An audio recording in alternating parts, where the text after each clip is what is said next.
जैसे कि हमें पता है कि इस बार प्रतिभा पर्व के स्वरूप को बदला गया है।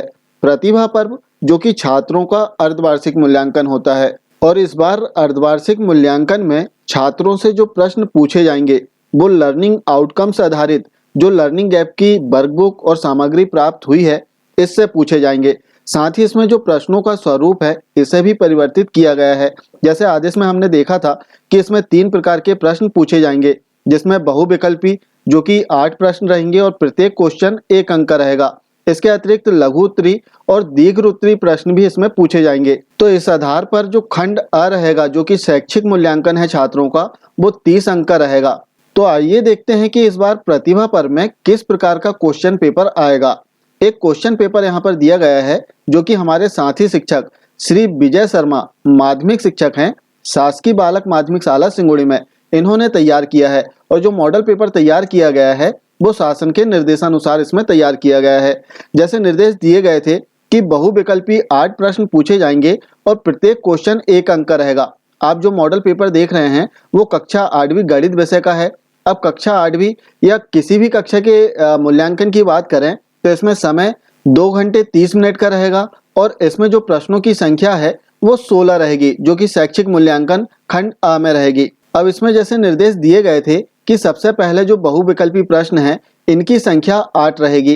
तो आप देख सकते हैं यहाँ पर जो बहुविकल्पी इस प्रकार से प्रश्न रहेंगे और प्रश्नों के जो विकल्प हैं वो 4 विकल्प दिए जाएंगे। जैसे इसमें पहला प्रश्न है कि 5 भागित ऋण 1 का मान निम्न में से किस पूर्णांक के बीच में नहीं होगा। तो 4 विकल्प दिए गए हैं, छात्रों को इन 4 विकल्पों में से जो भी सही विकल्प होगा उसमें सही का निशान लगाना है। इसी प्रकार जो बहुविकल्पी प्रश्न है इसमें दूसरा प्रश्न कि 2 की घात 6 का मान कितना होगा और इसके भी 4 विकल्प दिए गए हैं। अब इसमें भी जो भी सही विकल्प होगा इसमें छात्र को सही निशान लगाना होगा। इसी प्रकार इसमें देखेंगे कि कुल 8 वस्तुनिष्ठ प्रश्न इसमें दिए गए हैं। जैसे आप देख सकते हैं प्रश्न नंबर 3, प्रश्न नंबर 4, प्रश्न नंबर 5, प्रश्न नंबर 6, प्रश्न नंबर 7 और प्रश्न नंबर 8। इसके उपरांत लघु उत्तरी भी इसमें दिए गए हैं और लघु उत्तरी प्रश्नों की जो संख्या है वो 5 रहेगी निर्देशानुसार और प्रत्येक प्रश्न में जो अंक निर्धारित किए गए थे वो 2 अंक थे। तो इस प्रकार से यहाँ पर आप देखेंगे कि लघु उत्तरी प्रश्न यहाँ पर सबसे पहले प्रश्न है रिक्त स्थानों की पूर्ति कीजिए और 4 क्वेश्चन इसमें दिए गए हैं, आधा अंक का एक क्वेश्चन है। तो इस प्रकार से एक जो प्रश्न है इसके 2 अंक हो गए हैं। इसके अतिरिक्त इसमें हम देखेंगे कि इसमें शॉर्ट क्वेश्चन दिए गए हैं, लघु उत्तरी अर्थात शॉर्ट।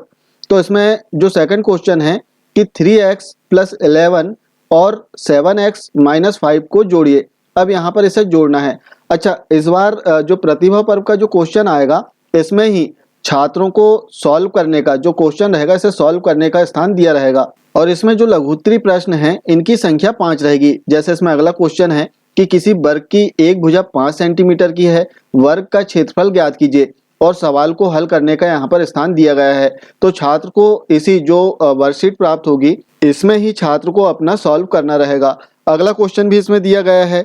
अब इसके उपरांत हम देखेंगे इसमें बड़े क्वेश्चन, दीर्घ उत्तरी क्वेश्चन। तो इनकी संख्या कुल 3 रहेगी और प्रत्येक क्वेश्चन में जो मार्क्स हैं वो 4 अंक के रहेंगे। जैसे इसमें जो पहला क्वेश्चन है कि एक खिलौना 72 रुपए में खरीदा तथा 80 रुपए में बेचा गया, लाभ या हानि ज्ञात करें और सवाल को हल करने का स्थान इसमें दिया गया है। इस प्रकार से कुल 3 क्वेश्चन इसमें आपको देखने के लिए मिल जाएंगे। इस प्रकार से एक मॉडल क्वेश्चन पेपर तैयार किया गया है और इस आधार पर इस बार प्रतिभा पर्व में क्वेश्चन पूछे जाएंगे और इस प्रकार से जो वर्कशीट है वो आएगी। तो हम भी प्रयास करें कि शालाओं में छात्रों से इस प्रकार से मॉडल पेपर तैयार करके हम छात्रों का अभ्यास करा सकते हैं। ये थी Pratibha Parv model question paper के संबंध में एक बहुत ही महत्वपूर्ण जानकारी। आशा है जानकारी आपको अच्छी लगी होगी। मिलते हैं कुछ इसी प्रकार की जानकारी के साथ में अगले वीडियो में। तब तक के लिए जय हिंद।